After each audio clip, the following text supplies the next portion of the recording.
పరిష్కరించాలి ఎస్ఎస్ ఉద్యోగ సమస్యలు వెంటనే. పిడిఎస్యు పిడిఎస్యు జిందాబాద్ జిందాబాద్ జిందాబాద్ జిందాబాద్.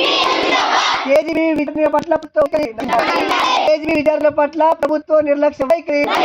మా పాఠ్యాంశాలు వెంటనే మాకు పాఠ్యాంశాలు ఉపాధ్యాయులు వెంటనే మాకు పాఠ్యాంశాలు చెప్పడానికి ఉపాధ్యాయులు వెంటనే మాకు న్యాయం మాకు న్యాయం మాకు న్యాయం మా ఉపాధ్యాయులు వెంటనే మా ఉపాధ్యాయులు వెంటనే మాకు పాఠ్యాంశాలు వెంటనే మాకు పాఠ్యాంశాలు వెంటనే